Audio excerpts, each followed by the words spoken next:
This channel does not promote any violent, harmful, or illegal activities. All content provided by this channel is meant for an educational purpose only.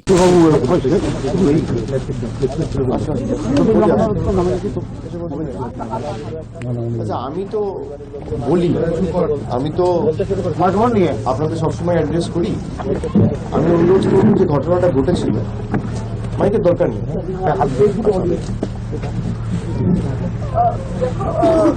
আমার কথা তো আপনারা সবসময় শোনেন, এবং কি কারণে আজকে আমি এখানে এসেছি আপনারা সবাই জানেন। আমার ডান দিকে যিনি রয়েছেন তার নাম হচ্ছে অসিত সরকার, আর বাঁ দিকে যিনি রয়েছেন তার নাম হচ্ছে গৌতম গৌতম। এবং কিভাবে তাদেরকে ট্যাকেল করা বা হেনস্থা করা হয়েছে খালি বাংলায় কথা বলে বলে, সেটাও আপনারা জানেন যারা জেলায় দীর্ঘদিন ধরে সাংবাদিকতা করছেন। দুজনই দক্ষিণ দিনাজপুর জেলার বাসিন্দা। সাংবাদিকতা করছেন দুজনই দক্ষিণ দিনাজপুর জেলার বাসিন্দা, এবং প্রায় 7 মাস তারা বিনা কোনো কারণে মহারাষ্ট্রের ভিওয়ান্ডি পুলিশ জোর জবরদস্তি গায়ের জোরে তুলে নিয়ে গিয়ে ফরেনার্স অ্যাক্টে মামলা দিয়ে কোনো কথা না শুনে বাংলাদেশি বলে দাগিয়ে দিয়ে তাদের জেলে ঢুকিয়ে দিয়েছিল। তাদের জন্ম থেকে শুরু করে সবকিছুই বাংলায়, এবং দীর্ঘদিন ধরে আমরা আমাদের যতটুকু সামর্থ্য রয়েছে আমরা চেষ্টা করেছিলাম আইনত সাহায্য সহযোগিতা করে তাদেরকে কিভাবে ফেরত আনা যায়। কিন্তু আমাদের সাথে যোগাযোগ হয়েছিল প্রায় 3.5-4 মাস পরে, এবং 4 মাস পর থেকে আমরা এই কেসটা পার্সিউ করি, তাও আরো 3 মাস লেগে যায় তাদেরকে ফিরিয়ে আনতে। এবং গত ডিসেম্বর মাসের শেষের দিকে তারা এসে আমার সাথে দেখা করে। আমি তাদের বলেছিলাম যে আপনারা ফেরত যান, আমি খুব শীঘ্রই আপনাদের বাড়িতে যাব এবং আপনাদের পরিবার পরিজন সবার সাথে কথা বলে আপনাদের নিজেদের বাড়িতে গিয়ে আমি কথা বলে আসব। তো কি পরিস্থিতির মধ্যে তারা গত 7 মাস কাটিয়েছে আর কি ঘটনাটা ঘটেছে, আমি খালি একবার অসিত দাকে বলবো আর গৌতম ভাইকে বলবো, তারা আপনাদের সামনে তুলে ধরবে। আপনারা তাদের কথা শুনুন। অসিত, আপনি বলুন আগে। দীর্ঘ 7 মাস এটা চলছে না, আপনি এটাই বলুন। বম্বে মহারাষ্ট্রে কাম করতে গিয়ে 7 মাস, দীর্ঘ 7 মাস আমি জেল খাটে আসি। কিন্তু এই দীর্ঘ 7 মাস কি কষ্ট করেছি আর কি না কষ্ট পেয়েছি এটা একমাত্র আমরা জানি।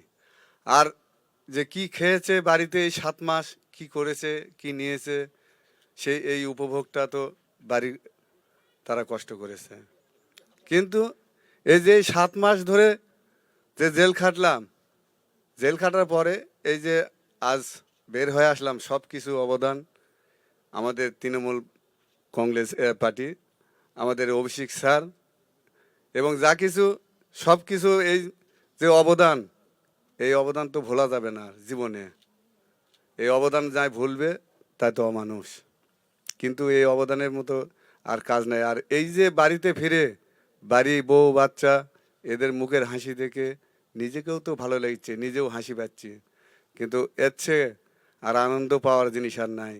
তার জন্য আমি এই তৃণমূল কংগ্রেস পার্টি এবং মমতা ব্যানার্জি এবং অভিষেক স্যারকে অসংখ্য ধন্যবাদ, এবং তিনাদের কাছে আমি সারা জীবন কৃতজ্ঞতা থাকব।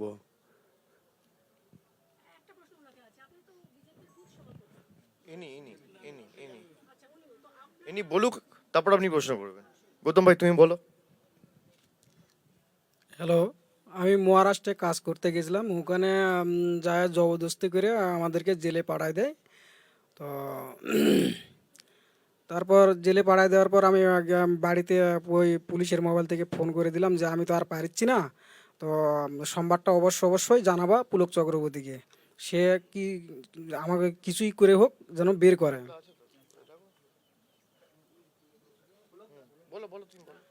তো আর আমি একজন বিজেপির কর্মীও ছিলাম, সে হিসাবেও আমার কাজটা হয়নি।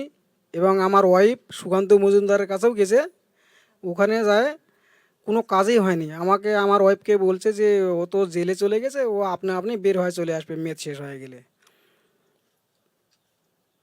তারপর কি বলছিল সুকান্ত মজুমদার তোমাকে? সুকান্ত মজুমদার বলছিল যে কাজ হচ্ছে, এটুকুই বলছিল।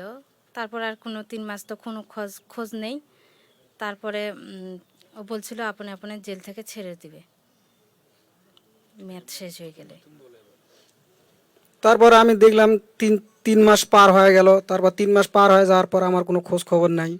তারপরে 3 মাস পার হয়ে যাওয়ার পর আমার মামু পুলক চক্রবর্তী ফের যোগাযোগ করে গোপেন সরকারের কাছে। গোপেন সরকার ফের অমরেশদার কাছে ফোন টোন করে এবং মমতা ব্যানার্জি প্লাস অভিষেক স্যার আমাদেরকে জেল থেকে সরানোর ব্যবস্থা করে।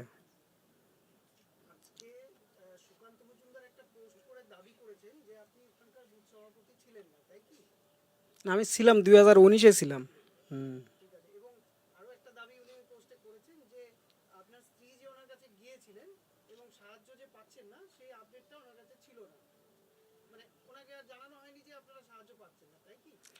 হ্যাঁ, আমরা তো বিজেপির থেকে কোনো সাহায্য পাইনি। তো যা সাহায্য করেছে আমাদেরকে তৃণমূল তরফ থেকে সাহায্য করেছে এবং তৃণমূল তরফ থেকে আমাদেরকে বাড়ির ব্যবস্থা, খাওয়া দাওয়া যত আছে সব কিছু দিয়েছে বাড়িতে। প্লাস বিজেপির থেকে কোনো দিন আমার বাড়িতে যায়ওনি বা আমার সম্পর্কে কোনো দিন আলাপ আলোচনাও করেনি, কোনো খাবার খাদ্যও দেয়নি এই পর্যন্ত। দেখুন না, আমি ধরছি না, কিন্তু জনপ্রতিনিধি হিসেবে আমার কাছে যদি কেউ আসে, কোথাও কেউ সমস্যার মুখে পড়েছে, বিশেষ করে এমন একটা প্রদেশে যেখানে সেই দলের সরকার, এই বালুরঘাটে সাংসদের নাম সুকান্ত মজুমদার, দল বিজেপি, মহারাষ্ট্র পুলিশ অ্যারেস্ট করেছে, মহারাষ্ট্রের সরকারের মুখ্যমন্ত্রীর নাম দেবেন্দ্র ফাডনাভিস, সরকার বিজেপি, তাহলে আমার নির্বাচিত সাংসদ বিজেপি, আর যে প্রদেশের পুলিশ আমাকে অ্যারেস্ট করছে সে প্রদেশের পুলিশ থেকে শুরু করে মুখ্যমন্ত্রী সবকিছু কেন্দ্রীয় সরকার বা বিজেপির অঙ্গুলি হেলনে চলছে। তাহলে আমার এটা কর্তব্য, দায়িত্ব, দায়বদ্ধতা একজন জনপ্রতিনিধি হিসেবে আমি করতে পারি না পারি, ফোন করে অ্যাটলিস্ট আমি বলবো যে অনৈতিকভাবে জোর জবরদস্তি ভুলবশত আপনারা আমার এলাকার লোকসভা কেন্দ্রের 2জন বাঙালিকে বাংলাদেশি বলে আখ্যায়িত করে জেলে ঢুকিয়েছেন, এটা ঠিক নয়, তাদের ছাড়ুন। এই ফোনটুকু করতে তো ট্যাক্স লাগে না, টাকা লাগে না, বা কোনো কেউ আটকায়নি। একটা ফোন করতে অসুবিধা কি আছে? তার অনেক কাজ, তিনি কেন্দ্রীয় মন্ত্রী, যদিও বাংলার জন্য কোনোদিন 10 পয়সা আনেননি, গত 2019 থেকে সাংসদ রয়েছেন। আর যে বিজেপির নেতা কর্মী, বুথ সভাপতি বা প্রাক্তন বুথ সভাপতি, তাকে সুরক্ষা দিতে পারে না, তারা বাংলার মানুষকে কি সুরক্ষা দেবে? আপনি ফোন করে একবার খবর নেবেন না, আপনি আইনত হয়তো সহযোগিতার হাত না বাড়াতে পারেন, আপনি একবার ফোন করে যে সে কেন, কি কাজ করেছে যে তাকে জেলে ঢোকানো হয়েছে, কি ভুল করেছে, তার অপরাধ কি কারণে তাকে জোর জবরদস্তি জেলে ঢোকানো হয়েছে, একটা খোঁজ নিতে পারেন না আপনি ফোন করে? তাদের বক্তব্য কি? এই যে গৌতম বর্মন বক্তব্য রাখলো বা অসিদ্ধা বললো, এদের বক্তব্য কি? যে আমাদের অপরাধ হচ্ছে আমরা বাংলায় কথা বলেছি, আমরা বাঙালি, তাই আমাদের 7 মাস বিনা কারণে জেলে ঢুকিয়ে রেখেছে। সে বলছে আমি আমার আধার কার্ড, ভোটার আইডি কার্ড, জমির কাগজ, বাড়ির কাগজ, পঞ্চায়েতের সার্টিফিকেট সব দেখিয়েছি, তারপরেও আমাকে বলছে না তুমি বাংলাদেশি। কেন? আমি বাংলায় কথা বলি। সুকান্ত মজুমদারকে জিজ্ঞেস করুন তো কি ভাষায় কথা বলে, কি ভাষায় কথা বলে? যখন বক্তব্য রাখে, সভা সমিতি করে, আপনাদের কাছে বড় বড় বুলি দেয়, ভাষণবাজি করে, কি ভাষায় বক্তব্য রাখে? তাহলে এরা যদি বাংলাদেশি হতো, নিজে বাংলাদেশি। আমার এতটুকু কর্তব্য নেই, দায়িত্ব নেই যে আমার লোকসভা কেন্দ্রের 2জন গরিব মানুষকে, তারা মহারাষ্ট্রতে কাজ করছে দীর্ঘ 20 বছর 22 বছর ধরে, আজ থেকে নয়, কতদিন ধরে কাজ করছেন আপনি? হ্যাঁ ওরকম 20 বছর। আজকে 2026 সাল হলো 2005-6 সাল থেকে।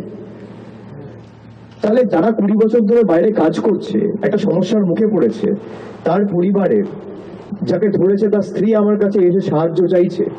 একটা সমস্যার মুখে পড়েছে, তার পরিবারের যাকে ধরেছে তার স্ত্রী আমার কাছে এসে সাহায্য চাইছে। আমার এতটুকু দায়বদ্ধতা নেই আমি ফোন করে দেবেন্দ্র ফাডনাভিসকে না পারি তার সরকারের কাউকে, বা মুখ্যমন্ত্রী সচিবালয়ের কাউকে, বা কোনো সাংসদ হোক, বিধায়ক হোক, বিজেপির রাজ্য সভাপতি হোক, কাউকে একটা ফোন করে বলবো যে এদেরকে ভুলবশত বাংলাদেশি বলে আখ্যায়িত করে আপনারা জেলে ঢুকিয়েছেন, এটা অন্যায়, ওদের ছাড়ার ব্যবস্থা করুন, জেল থেকে বার করার ব্যবস্থা করুন। এটুকু করবে না? আমরা শুনতে পেয়ে সঙ্গে সঙ্গে যতটুকু আমাদের সামর্থ্য রয়েছে আমরা আইনি সহায়তা করে দুজনকে বাড়ি ফিরিয়ে আনার ব্যবস্থা করেছি। এখানে তৃণমূল বিজেপি কিসের? রাজনীতি যারা করে তারা তো মানুষের পাশে থাকার জন্য রাজনীতি করেন। তো 4টে মানুষের সমস্যার কথা যদি আমি শুনতে পাই আমি তার পাশে দাঁড়াবো না? কালকে আমি বীরভূমে গেছি। বীরভূমে গিয়ে আপনারা সোনালী খাতুনের গল্প সবাই শুনেছেন। গর্ভবতী একজন মহিলা, মানে প্রেগনেন্সির আর্লি স্টেজ, তাকে বলছে পিঠে এমন মার মেরেছে দিল্লি পুলিশ। সে কালকে আমার কাছে মানে কাঁদো কাঁদো অবস্থায় যেভাবে ঘটনাগুলোর বর্ণনা দিয়েছেন, গা শিউড়ে ওঠার মতো। বলছে আমার একটাই দোষ, অপরাধ, আমি বাংলায় কথা বলছি। আমি এদের বলছি যে আমার বাবা মার নাম রয়েছে 2002-এর ভোটার তালিকায়, তাও আমাকে বলছে বাংলাদেশি। আমি বলে আপনি বললেন না দিল্লি পুলিশকে? বলে যত বলছি তত মারছে। দিল্লি পুলিশ ঠেলে দিচ্ছে বিএসএফ এর কাছে, নিয়ে বিএসএফ আরো মারছে, নিয়ে বিএসএফ জোর জবরদস্তি আমাদের বাংলাদেশে ঢুকিয়ে দিল। জঙ্গলের রাতের পর রাত জঙ্গলে কাটিয়েছি। অন্তঃসত্ত্বা একজন মহিলা গর্ভবতী অবস্থায়, ওই অবস্থায় নদী পেরিয়েছি, জঙ্গলে রাতের পর রাত কাটিয়েছি, সাহায্য করার কেউ ছিল না। তারপর কোনো মতে ঢাকায় গিয়ে পৌঁছাই তো ঢাকার পুলিশ আমাদের অ্যারেস্ট করে। আমরা খবর পেয়ে আইনি সহযোগিতা করে কলকাতা হাইকোর্টে মামলা হয়, পরবর্তীকালে সুপ্রিম কোর্টে টেক আপ করি। সুপ্রিম কোর্টের থাপ্পড় খেয়ে কেন্দ্র সরকার আনতে বাধ্য হয়েছে। এখনো তার স্বামী বাংলাদেশে আছে। তাদের অপরাধ কি? বাংলায় কথা বলেছে। 3 দিন আগে আপনারা শুনেছেন মুর্শিদাবাদের একটা ছেলে সুতির জুয়েল রানা, উড়িষ্যায় তাকে পিটিয়ে মারা হয়েছে। তার অপরাধ কি? বাংলায় কথা বলেছে, বাড়ি তার সুতিতে। এরকম একাধিক ঘটনা। গত 6-8 মাসে যে মাইগ্রেন্ট লেবারদের জন্য যে উন্নয়ন পর্ষদ রাজ্য সরকারের তরফ থেকে করা হয়েছে, সেখানে প্রায় 1200 কমপ্লেন রেজিস্টার হয়েছে। মানুষের মধ্যে একটা আতঙ্কের পরিবেশ। বাংলায় জিততে না পেরে গরিব মানুষকে অত্যাচার, তার মৌলিক অধিকার কেড়ে নেওয়া, এমনকি প্রবীণ বয়োজ্যেষ্ঠদের 60 বছর, 65 বছর, 70 বছর ঊর্ধ্বে যাদের বয়স, তাদেরকে শারীরিক এবং মানসিকভাবে অত্যাচার করার জন্য হিয়ারিং নোটিশ পাঠিয়ে দেওয়া হচ্ছে। কালকেও একটা ঘটনা আপনারা দেখেছেন, নৈহাটিতে জেটিয়া বলে একটা জায়গায়, সেখানে 62 বছরের একজন মহিলা হিয়ারিং এর লাইনে দাঁড়িয়ে মারা গেছে। আজকেও মালদায় একজন বিএলও মারা গেছে। প্রায় 2 মাসে 65 জনের উপর মারা গেছে। এদের মৃত্যুর দায় কার? কেন বাংলার প্রতি এত রাগ, অবজ্ঞা? আর সুকান্ত মজুমদারের দায়িত্ব নয় যে আমার এলাকা থেকে যদি কেউ কোনো সমস্যায় পড়ে তার পাশে দাঁড়ানোর?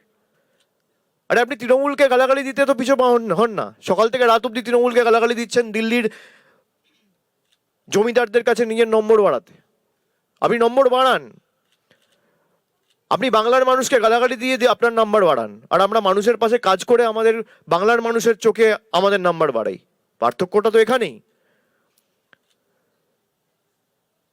যারা আপনাকে জিতিয়েছে, আপনার কর্তব্য নেই? আপনার দায়িত্ব নেই? আমরা প্রথম দিনই তো আপনাদের বলতে পারতাম। আমরা আগে এনেছি, আমরা করে তারপর কথা বলি। আমরা ওদের মতো না যে আমাদের সুযোগ দাও আমরা করে দেখাবো। আমরা করে দেখাই, তারপর সুযোগ চাই। আজকে যেভাবে বিভাজনের রাজনীতি, বৈষম্যের রাজনীতি, বিচ্ছিন্নতাবাদের রাজনীতি করে বাংলাকে অশান্ত করা হচ্ছে। বাংলার জন্য নিয়ম আলাদা, গুজরাটের জন্য নিয়ম আলাদা, উত্তরপ্রদেশের জন্য নিয়ম আলাদা, বাংলার জন্য নিয়ম আলাদা। পরিযায়ী শ্রমিক যারা আছে, বিহারের সময় তাদের কাউকে ডেকে পাঠানো হয়নি, বাংলার পরিযায়ী শ্রমিকদের ডেকে পাঠানো হচ্ছে। কেন? একই যাত্রায় পৃথক ফল কেন? পৃথক আইন তো হতে পারে না। বিহার দেশের মধ্যে, বাংলাও দেশের মধ্যে। বিহারে যে আইন লাগু হবে বা প্রযোজ্য হবে, বাংলাতেও সে আইন লাগু হবে বা প্রযোজ্য হবে।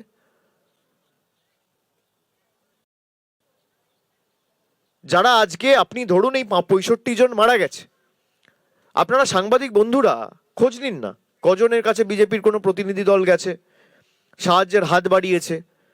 একবার গিয়ে জিজ্ঞেস করেছে যে বাড়িতে দুমুঠো ভাত আছে কিনা, বাড়িতে যারা আছে তারা দুবেলা খেয়েছে কিনা, বাড়ির মাথায় ছাদ হয়েছে কিনা? বাংলার প্রায় 30 লক্ষ মানুষের বাড়ির টাকা আটকে রেখে দিয়েছে এই সুকান্ত বাবুদের সরকার। এরা বাংলার উন্নয়ন করবে? আবাস প্লাসের তালিকার টাকা এখনো পর্যন্ত ছাড়েনি। 2018-19 সালে যে তালিকা তৈরি হয়েছিল আবাস প্লাস, তার টাকা এই বিজেপি সরকার আটকে রেখে দিয়েছে। এই যে রাস্তাঘাট হয়েছে, জিজ্ঞেস করুন না কে করেছে। তারা তো বিভাজনের রাজনীতি করে মানুষকে ভুল বুঝিয়ে এই করব তাই করব। কি করেছে? এই উত্তর দিনাজপুর, দক্ষিণ দিনাজপুর জেলা দুটোর জন্য 11 বছর তো ভারতীয় জনতা পার্টির সরকার ক্ষমতায়, ক পয়সা নিয়ে এসছে? একটা খালি ট্রেনে স্টপেজ করে দিচ্ছে আর 4টে করে চিঠি রিলিজ করছে। আপনাকে মানুষ নির্বাচিত করেছে ট্রেনে স্টপেজ করার জন্য? আপনি কি স্টপেজ মিনিস্টার? এখান থেকে যে ট্রেনগুলো চলতো, রাধিকাপুর আনন্দ বিহার, সপ্তাহে 7 দিন চলতো, এখন 1 দিন চলে। বিজেপি সরকার আসার পর মানুষকে দেওয়ার জায়গায় মানুষের থেকে কাটছে। উত্তর দিনাজপুরে একাধিক মানুষ আতঙ্কের পরিবেশের মধ্যে আত্মঘাতী হতে বাধ্য হয়েছে। দক্ষিণ দিনাজপুরে হয়েছে। আমি আসার আগে এখানে ওসমান মোল্লা বলে একজন রয়েছে, কুমারগঞ্জের বাসিন্দা, বলে এমনভাবে ওরা ভয় দেখিয়েছে, তার পরিবারের, তার স্ত্রী, তার ছেলে আমাকে বলছে যে আমরা বুঝিয়েও আটকাতে পারলাম না। কিসের এত ভয় দেখাচ্ছেন? কাকে ভয় দেখাচ্ছেন? ভয় দেখিয়ে আপনারা নির্বাচন জিতবেন? মানুষকে কোনোদিন ভালোবেসে পাশে টানতে, কাছে টানতে পেরেছেন? সুকান্ত মজুমদার আপনাদের বলেছ প্রাক্তন বুথ সভাপতি, তার মানে তার কোনো দায়িত্ব নেই? তার মানে তো তাই।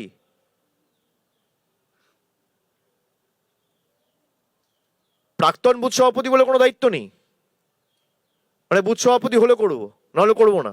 বুথ সভাপতি কজন? 2000 বুথ। কত বুথ বিপ্লব দা বালুরঘাট লোকসভায়? 1343। তার মানে 1343টা বুথ সভাপতি। এই 1343 জনের বাইরে আর কারোর প্রতি তার দায়বদ্ধতা, কর্তব্য নেই সাংসদ হিসেবে? এই অহংকারের কারণেই উনি প্রাক্তন হবেন। যাকে প্রাক্তন বুথ সভাপতি বলছে, আপনি তাকে জিজ্ঞেস করবেন যে কি করেছে, এর দোষটা কি? যে এদেরকে যে 7 মাস বিনা কারণে জেলে ঢুকিয়ে রাখা হলো, এদের দোষটা কি, অপরাধটা কি? বাংলায় কথা বলেছে? অভিষেক বন্দ্যোপাধ্যায় বক্তব্য শোনাচ্ছিলাম আপনাদের। বালুরঘাটে দাঁড়িয়ে কেন্দ্রীয় প্রতিমন্ত্রী সুকান্ত মজুমদারকে জোরদার নিশানা করলেন অভিষেক বন্দ্যোপাধ্যায়। আমাদের সঙ্গে এই মুহূর্তে টেলিফোন লাইনে রয়েছেন সুকান্ত মজুমদার। সুকান্ত বাবু, বালুরঘাটে দাঁড়িয়ে অভিষেক বন্দ্যোপাধ্যায় অভিযোগ করছেন মহারাষ্ট্রে গিয়ে বাংলার পরিযায়ী শ্রমিককে হেনস্থা হতে হয়েছে। আপনার সঙ্গে বারবার যোগাযোগ করা হয়েছে, কিন্তু আপনি কোনো রকম ভাবে সাহায্য করেননি। আপনার প্রতিক্রিয়া? আজকে ভিডিও ফাঁস করে দিয়েছি তো।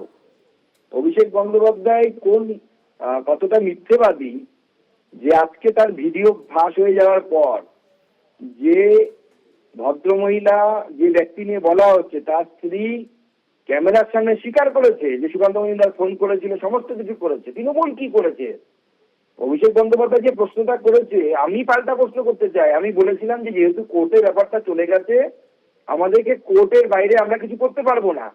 তো অভিষেক বন্দ্যোপাধ্যায় তৃণমূল কংগ্রেস তাই করেছে। এখন ওদের ফ্যামিলিকে 2 লক্ষ টাকা দিয়েছে, আমি আপনাদেরকে খবর দিচ্ছি, আর একটা চাকরির প্রলোভন দেখিয়েছে। আর প্রশ্ন করছেন না অভিষেক বন্দ্যোপাধ্যায় যে এরা কি দোষ করেছে, বাংলায় কথা বলেছে? না, বাংলায় কথা বলা দোষ নয়, বাংলায় কথা বলার জন্য এদের হয়নি। এদের দোষ একটাই, কারণ এরা এমন একটি রাজ্যে বাস করে যে রাজ্যে তৃণমূল কংগ্রেস নামক দল 14-15 বছর ধরে ক্ষমতায় আছে, কিন্তু নিজের রাজ্যের লোককে কাজ দেওয়ার ক্ষমতা নেই। অভিষেক বন্দ্যোপাধ্যায়ের প্রপার্টি বাড়ছে, মমতা বন্দ্যোপাধ্যায়ের পরিবারের ভাই, ভাইপো, বৌদি সবার প্রপার্টি বাড়ছে। পশ্চিমবঙ্গের মানুষের প্রপার্টি সম্পত্তি কিন্তু বাড়ছে না, তাদের কাজ করার জন্য অন্য রাজ্যে যেতে হচ্ছে। অভিষেক বন্দ্যোপাধ্যায় কিন্তু পরিযায়ী শ্রমিক ইস্যু ছাড়াও আরো একাধিক ইস্যুতে আপনাকে আক্রমণ করেছেন, আপনার বিরুদ্ধে অভিযোগ আপনি তো ফ্যাশন শোয়ে হাঁটেন, মানুষের জন্য কি করেছেন, পাশাপাশি আপনাকে স্টপেজ মিনিস্টারও বললেন উনি। দেখুন, আমরা মানুষের জন্যই করি। সুকান্ত মজুমদার তার ক্যাবিনেট মিনিস্টারের নির্দেশে ওই ফ্যাশন শোতে হেঁটেছিল, ফ্যাশন শোয়ে হাঁটার জন্য নয়। আমি যে দপ্তরের মিনিস্টার, তার যে প্রোডাক্ট, সেই প্রোডাক্টকে জনপ্রিয় করার জন্য, এটাও তো আমাদের কাজ মন্ত্রী হিসেবে। আপনি দেখবেন সেই ছবিতে আমি কোনো কেনা জামা কাপড় পরে নেই, আমি পরে আছি তসরের একটি জ্যাকেট, যে জ্যাকেটটি তৈরি করেছে আমার উত্তর পূর্বের ভাই বোনেরা, তাদের কটেজ শিল্প, তার প্রমোশনের জন্য করেছি। ওনার মতো বিদেশি ব্র্যান্ডের জুতো, বিদেশি ব্র্যান্ডের চশমা বাংলার মানুষের সামনে গিয়ে, আজকে বালুরঘাট মানুষের কাছে গিয়ে উনি বলছেন, আমি বালুরঘাটবাসীকে বলবো, দক্ষিণ দিনাজপুরবাসীকে বলবো, ওনার জামার দামটা কত দেখতে, ওনার জুতোর দামটা কত দেখতে। আর সুকান্ত মজুমদার কত দামের কত জুতো পরে জামা পরে ঘুরে বেড়ায়, দেখবেন একবার, তাহলে বালুরঘাটের মানুষ আমাকে আবার বেশি ভোট দিয়ে যেতে হবে। আপনার বিরুদ্ধে অভিযোগ যে আপনি মানুষের ভোটে যদি জিতেই থাকেন তাহলে আপনার কাজ কি শুধু স্টপেজ বাড়ানো। অভিষেক বন্দ্যোপাধ্যায় বালুরঘাটে দাঁড়িয়ে এই অভিযোগও করলেন আপনার বিরুদ্ধে। দেখুন, অভিষেক বন্দ্যোপাধ্যায় ভয় পাচ্ছেন সুকান্ত মজুমদারকে, সেই জন্য এত কিছু কথা বলছেন। বালুরঘাটের মানুষ জানে তো যে আমি কি কি করেছি, বালুরঘাটের মানুষই জবাব দিয়ে যাবে। ওনাকে বলবো ওনার পিসির আমলের বালুরঘাট স্টেশনের একটা ছবি বের করতে, ওনার পিসি বা ওনার পিসির যে এমপি ছিল তাদের আমলের বালুরঘাট স্টেশনের একটা ছবি ভিডিও বের করতে, আর আমার আমলের বালুরঘাট স্টেশনের একটা ছবি ভিডিও, গঙ্গারামপুর স্টেশনের ছবি ভিডিও, এগুলো বের করতে, তাহলে ওনার লোকে উনি বুঝতে পারবেন বালুরঘাট হিলি পর্যন্ত রেল প্রকল্প। ওনার পিসি 11 সালে ভোটে জেতার সময়, ভোটের আগে স্লিপার ফেলেছিল, রেলের যে স্লিপার হয় কন্ট্রাক্টরকে বলে, ভোট শেষ স্লিপার তুলে নিয়ে চলে গেছে, এখন স্লিপার বসানোর কাজ সুকান্ত মজুমদার করছে। এটা হচ্ছে উন্নয়ন, এটা হচ্ছে পার্থক্য। বেশ, অনেক ধন্যবাদ আপনাকে। পরিযায়ী শ্রমিক গৌতম বর্মনের পরিবারের সঙ্গে অভিষেকের সাক্ষাৎকে স্টান্টবাজি বলে কটাক্ষ বালুরঘাটের বিজেপি সাংসদের।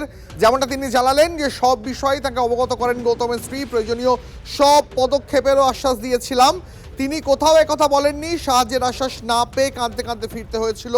গৌতম বর্মনের স্ত্রীর বক্তব্যের একটি ভিডিও পোস্ট করেছেন সুকান্ত মজুমদার।